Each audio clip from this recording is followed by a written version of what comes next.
Hello, everyone. My name is Dr. Brian Rubin, and it is a very big pleasure to come to you at this time.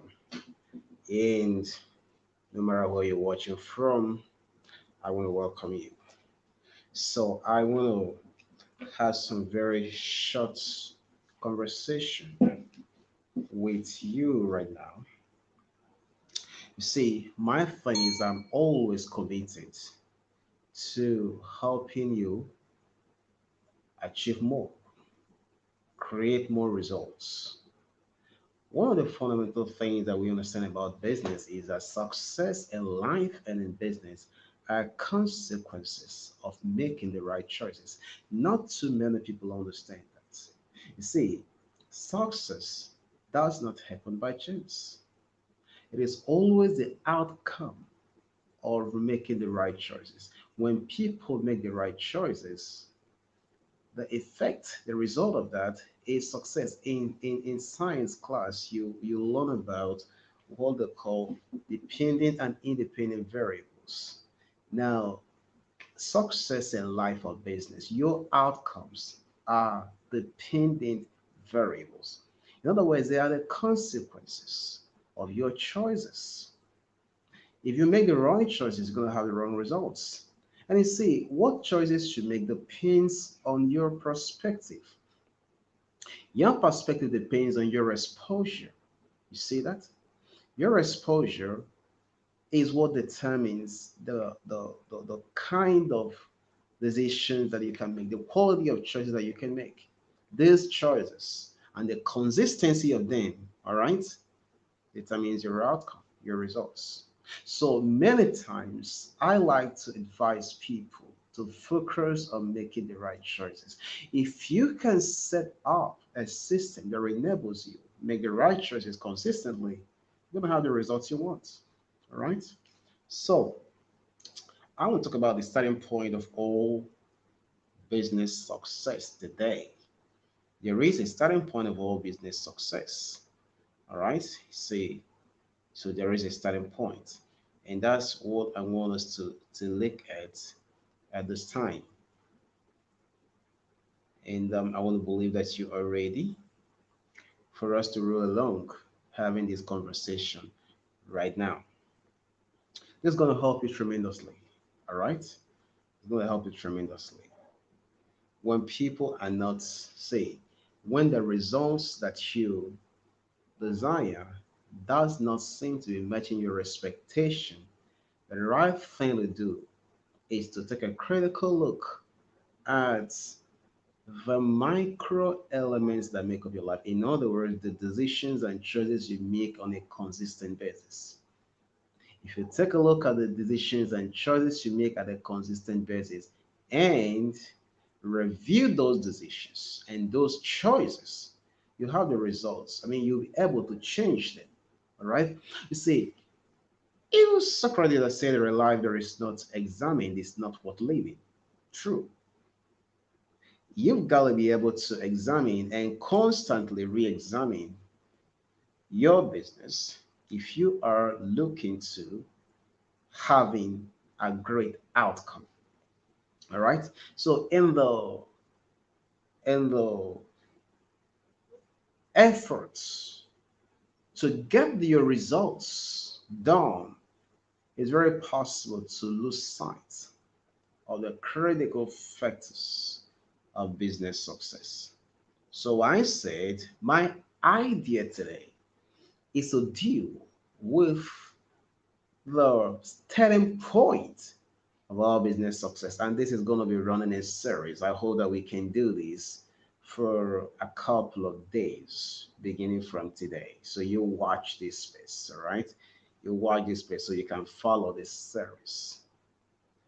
Now, this is very important. You already know, perhaps you don't, but now I'm telling you that the only guarantee for a superior performance in life or business or career, whatever it is having a competitive advantage. Because you see, there are other people who are interested in the results that you want in whatever it is you are pursuing.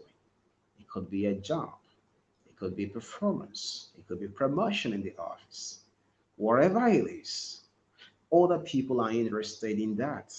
All right. So if you are gonna get it, now imagine a company. If you have a company and you make tables, there are several other companies that are making the same product as you do. Why should someone pay for yours? It has to be because yours delivers superior value. Now, this is very important. People buy, people make up their buying decision as a result of the value they perceive. The more value they perceive, the more willing they are to pay. When people do not think that whatever you are selling to them is worth the value that they seek, they go away. So people actually do not walk away because you see many times when people don't buy, we think that is because they don't have the money to pay. That's a wrong approach to doing business, no matter what your business is. So, what about the person who is in search of a job? So, when an employer refuses to employ you, you could think it is because maybe they don't have the money to pay more people or I am not qualified. That may not be the reason. It is always about your ability to create the right perception of value. Now, here it is. And when you write that down, your ability to create the right perception of value. But to create the right perception of value, you should already have the value, for you cannot sell a value that does not exist. Imagine that a company advertises opening for engineering. All right. If you do not know engineering, if you're not an engineer, you can't apply. All right. You can't even, you're not even qualified. So to capture value, you have to create the value. The same thing goes for a business organization. Selling banking service, selling books, selling whatever it is you might be selling, you understand that you have to have the value before you can capture the value. All right. So it's not about making up your mind to offer more value to people. You have to create more value. How can you do this? Think about this. If you are competing in the low end of the market, in other words, you are competing on price, right? You are offering low prices of a particular product or service. If that is the approach you have taken in business, all right, you have to be able um, to offer more value than your competitors. How can that happen? Okay, imagine that a particular TV sets. All right, TV sets. Let's assume that you make cups. All right, you make cups, and I mean for drinking water, and the average market price of the cups that you make, the average, if you come to the market, average price. Let's assume that it is £5. All right, so that is what the cup sells in the market. Okay, that means if somebody comes to buy cups, he has to decide to either buy from you or buy from anyone else because it is £5. Think about it. Now, imagine that somehow you are able to offer the same cups for £4 50. Think about it. If you can offer that for £4 50, that means people can perceive that they are gaining more by buying yours. They're gonna save £10, 10p when they buy from you. Now that can be a compelling reason for them to buy. In other words, you have what is called a competitive advantage. Very important.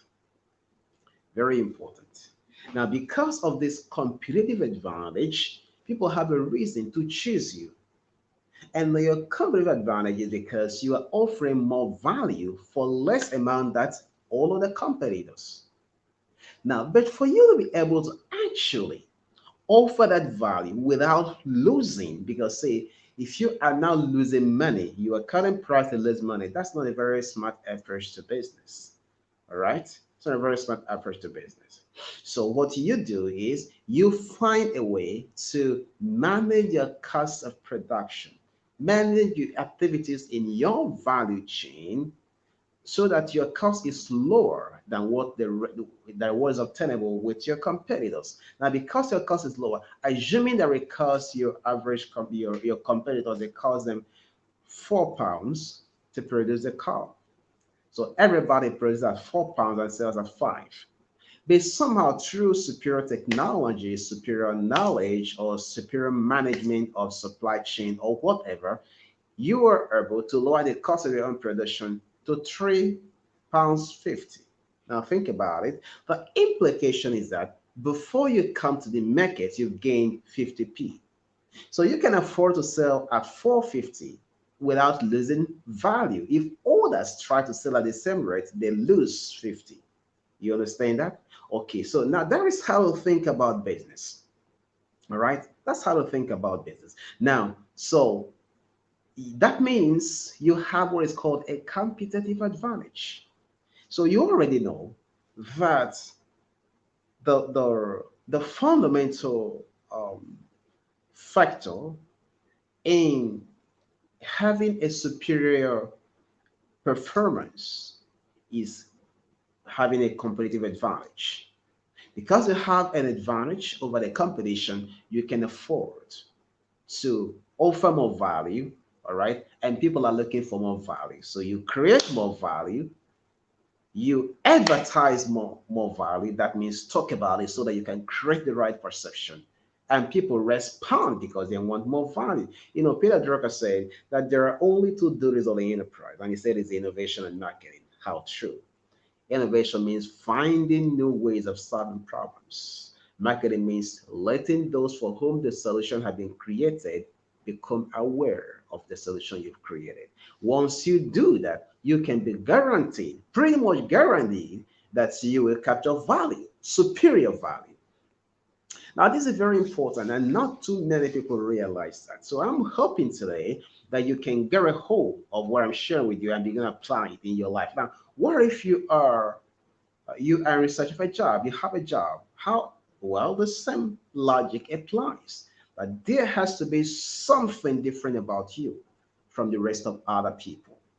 If there is nothing different from you from the rest of other people, then you have no reason to expect a superior performance. Superior performance means you are getting more pay, you're getting more allowances. That's what it means.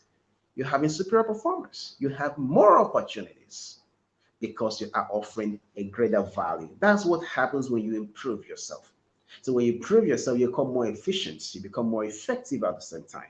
Your efficiency and your effectiveness can become your competitive advantage in the workplace. But okay, now that's another day's work because the primary way people think about improving, increasing their capacity is by taking more knowledge, taking more courses. All right. Now, when you take more courses, from a college, you take more, you get your MBA done, and then you get more MBA, and then you attend lots of training. That's fantastic. The only thing is just that other people take the same training as you do, and then you have a convergence, meaning nobody really having an advantage. Not too good either. See it now. So I'm going to talk to you about how to create a competitive advantage. But today, what I want to start talking about is the first step. The first step, all right, in in your pursuit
We apologize for the hitch we had in transmission, but everything is all right now, and I want to.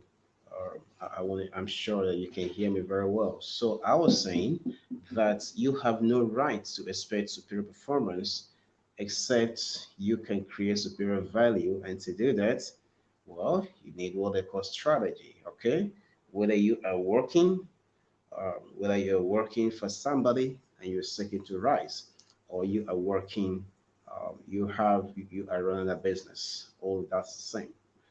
Okay, this is very important. So I said I want to start talking to you about the the first, the very first, um,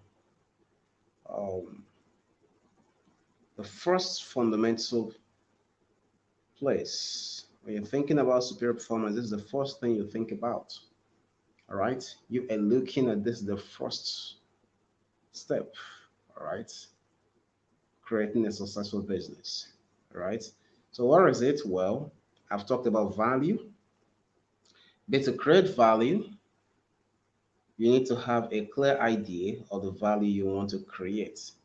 So the starting point of every business success, the starting point of business success is what you call a compelling value proposition. Now, this is very important. That's the starting point of every successful business. See, you don't propose value when you arrive in the marketplace. Now, you propose the value even before you start. It is this proposition that determines everything that you do in business. If you get the proposition wrong, everything is just going to go wrong. Absolutely go wrong. So, the starting point of all business success is very simple.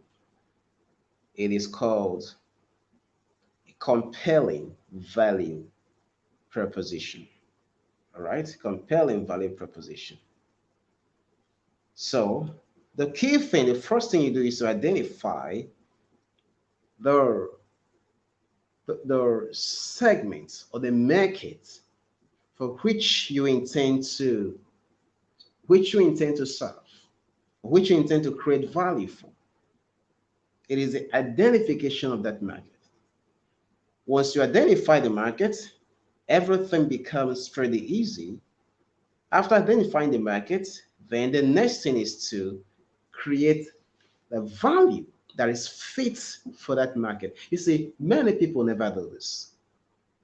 Many people just look at a segment or an industry that is booming, as they put it. All right, they say it's booming, or they say it's trending. All right, a lot is happening, and then they dive right in and start riding with the tide. When the tide falls, they are in trouble. That's what's happening in the crypto right now.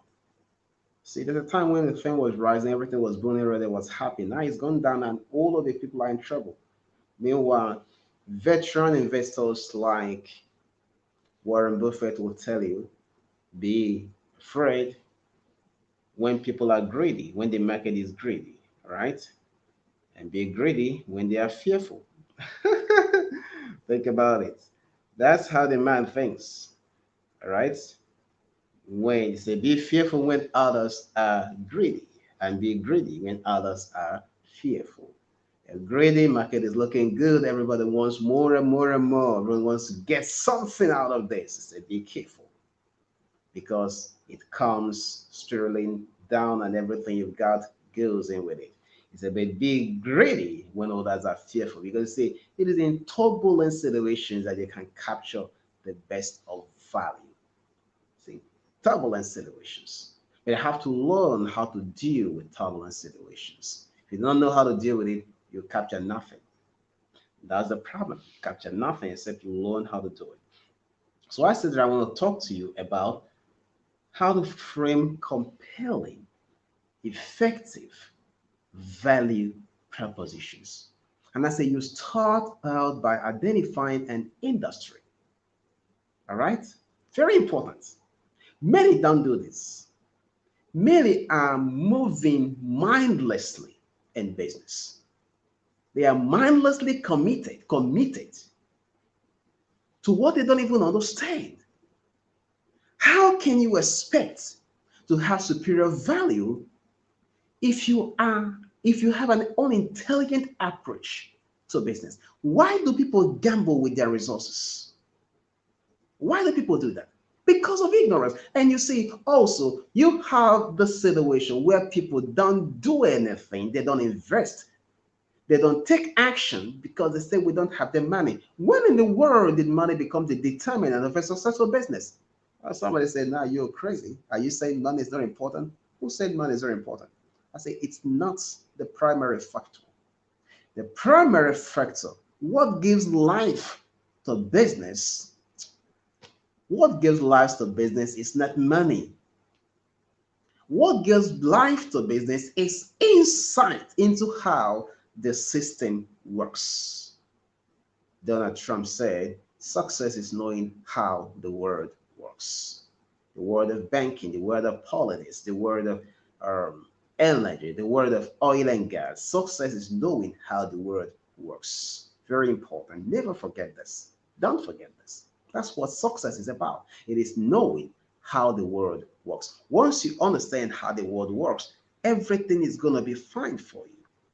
See, the problem is many people never get to find out how things really work.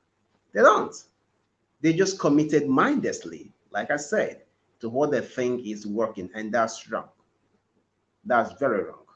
So, I said the starting point of any successful enterprise is framing compelling value.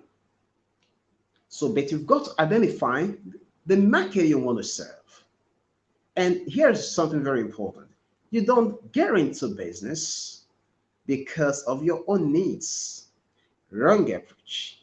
You get into business because of the needs that you've identified, the needs of other people that you've identified. That's why you go into business. All right? You go into business because you want to serve others. You understand that? Now, that's how it works. Business shouldn't be a response to your needs. It's a response to the needs in the society. Now, the society pays you. So, business is about intervening in the problems you see in the society with an economic model.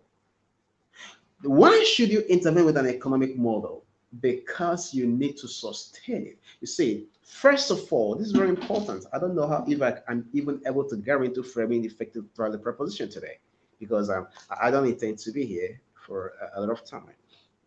So, first of all, you identify the problems in a society. There's a problem of hunger, there's a security problem, and you say, I've identified this problem, I will solve it. What resources do we need? Now, this is when you're not thinking about the machineries, the the computers, the land, all of the resources you require. The relationships, very important. The relationships, the human beings, the human resources that you require. You're thinking about all of this. Say, these are the things we need. He said, who do we need to work with on this journey? Who do we need to partner with? He said, one of the things that determine your success in business or your career is your ability to identify and collaborate with the people, other people who have the pieces of resources that you require. You need to be able to identify them. I need to be able to partner with them. Partnering with them also requires being able to frame and express a compelling value to those people. You frame and extend a compelling value to those people. Because they are looking for value, they will say yes to you. Of course, looking at your capabilities to deliver on what you have framed. See, now this is an intelligent approach to business. So the starting point is framing a compelling value. That's the starting point. Framing a compelling value. You identify a market, so you identify the resources you require, identify the stakeholders you need, and then you ask yourself, how do we reward those people?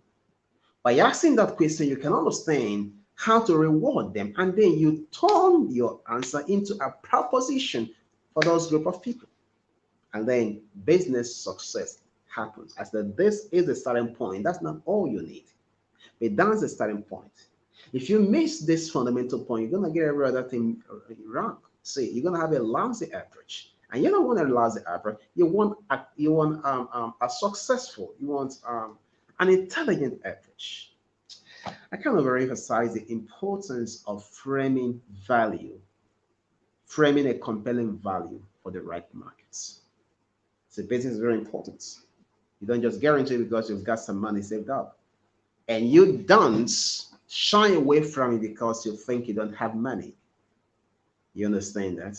You need to learn how to think strategically. You need to learn how to co-create value with other people. So when you co-create value with other people, you can rapidly scale your results. But for people to want to work with you, absolutely, you're gonna be able to create the right value. They are looking for value. All right. If what you think you're looking for is money, then people are willing to exchange their money with what you have to offer. If you can create, if you can demonstrate that you can create a value that is sustainable, that is beneficial to them. If you can do that and demonstrate it, they will support you. People will support you. That's very simple. So there are a lot of things you now have to think about building your capacity, which even includes your integrity. You see, all of that comes into play. They are far more important than even money. So I said this is gonna be a series. I have not talked to you for quite some time, and I'm gonna run some series. So right now I want to deal with this first very important fundamental driver of business success. The starting point for business success is effective or compelling value proposition. And I said a value. How do you frame a value? Let me just go to you. It's very simple. Okay. Now, um, this is very important. Now, by creating value here, what we mean is a set of value propositions that proposition benefits that you design to attract customers. That's what it means to create value. It is a set of value proposition benefits that you design to attract customers. All right. So value proposition may describe the benefits customers can expect from your products and services. And now, so at each stage of the business, you identify who your customer is. The person in search of investors have investors as his customers, so you don't get it wrong. I know you want to sell plantain. I know you want to sell mugs. I know you want to sell rugs. But you're looking to setting up this business. Who do you need? Who are the stakeholders at this point? You're looking for investors. The investors are your customers. And you're going to have to create a compelling value for them. See how it works. So value proposition describes the benefits customers can expect. So I rather would like to say it describes the benefit, not to say describe the benefits the stakeholders can expect from your product, and or services. All right. It describes the benefits the stakeholders can expect. So one of the key ways to actually making getting to understand what value they propose is to observe the customers, observe the investors. Whoever it is that is this stakeholder you're focusing on, observe them. The set of customer characteristics that you assume, observe, and verify in the market. So when you observe people, you can understand. So there are two important things that you must do. The first is to profile the segments you want to propose value to. All right, it's called customer profiling. I will explain a little bit of that in a moment. And then you need to add that, connect that to what you call value map. The summation of customer profile, all right, with value map gives you a value fit, a value fit for that customer segment. That's how to do that. Let me say that again. You profile a customer segment, and then you add a value map, your value map, the value map for that segment. Together, you have a value fit. That value fit has to be compelling. What makes it compelling? Because you've profiled the customer segment and you've been able to create a value map. This is very important. Now, I'm going to continue with this the next time we come on, but let me quickly let you know what a value map is. The value proposition map describes the features of a specific value proposition in your business model in a more structured and detailed way. It describes the features of a specific value proposition in your business model in a more structured and detailed way. So when you think about a value map, you are looking at products and services, gain creators, and pain relievers. Three important things: products and services, gain creators, and pain relievers. In other words, you are saying, how can we deliver this value? How can we deliver peace of mind to investors? How can we do that? Do we create a product? Do we create a credit card for them? Do we create a solution? Do we create an experience? That's where you have products and services. So you are mapping value. And then you say, how do we offer them more gain? All right. Currently, what are they lacking? How can we offer more value? That's gain creators. And then you ask yourself, how do we relieve their pains? That's pain relievers. This is how to think about the value proposition tailored to a specific market in a more structured and detailed way. Now, I say that this is going to be a series, and okay, so I'm going to talk a little more about customer profile. Now, the customer segment profile describes a specific customer segment in your business model in a more structured and detailed way. Describes a specific customer profile in your business model in a more structured and detailed way. So when you're thinking about customer profile in a particular marketing segment, you're thinking about three things. What jobs do they do? Cleaning their house, mowing their lawn, driving their kids to school. What are the jobs that they do? All right, so it's called customer jobs. And then you say, what gains do they seek? And then you ask them finally, what pains are they experiencing? That's called customer gains and customer pains.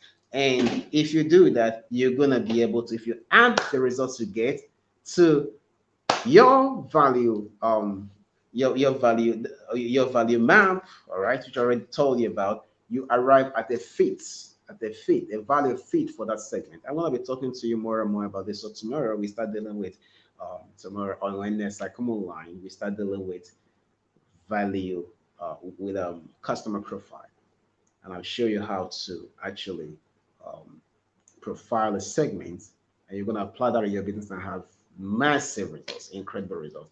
It's been wonderful talking to you all this while, and I want to believe that you've learned something.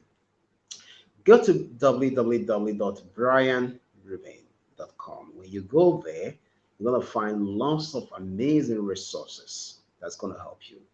If you're an entrepreneur and you're in Ghana, we are coming to Ghana on the 29th and 30th of June 2021. We'll be at the National Theater for the African Entrepreneurship Summit Ghana. Lots of amazing speakers, including myself. So you want to go to projects.brianruben.com/AES. Projects.brianruben.com/AES. Go there to learn more about African Entrepreneurship Summit and how to register. If you are in Lagos, Nigeria, on the 10th and 11th of June 2021, we're gonna be at the Southern Sun Hotel Ikoyi for Strategy Masterclass. Now, Strategy Masterclass is amazing. If you have never been to Strategy Masterclass, you don't know what we're talking about. because you see, many people think they understand strategy. You'll be shocked. You'll be shocked how very, very, um, how very many um, managers actually don't understand strategy. You find people confusing strategy with tactics, confusing with business model, and don't know when they start losing track of their strategy. You know what happened to Kodak? How many reorganizations just a couple of years because they lost track of what's going on with them, and then they signed for bankruptcy. It took a man like Steve Jobs to save Apple from crumbling years ago. Strategy is a very serious matter. All right. So when you come to strategy masterclass, you're gonna like this period, this session in Lagos, we're gonna be dealing with a subject, a theme. We've captioned it aligning strategy and sales. So if you are looking to improving the efficiency and effectiveness of your sales team, you want to be there. You want to be at the master. You want to make sure that you bring them. So I'm asking you right now to go to send an email to admin at brianruben.com. That is admin, ADIADMIN, all right, at brianruben.com. So that just let us know that you want to participate in Strategy Masterclass June 2021 edition in Lagos, Nigeria. All right. And we will do well to get back to you. Very important. In August, we will be in Dubai for Strategy Masterclass. It's gonna be amazing. So you follow you visit our website and you get all of the updates. You also do what to follow me across my social media handles, which includes Facebook. All right, so you have facebook.com/Dr. Brian Ruben. Once you follow, you get all the updates about all the things you're doing. I want to thank you for being a part of this conversation today, and I do hope that you've learned what can help you do much more better in your business. I'll talk to you again very soon.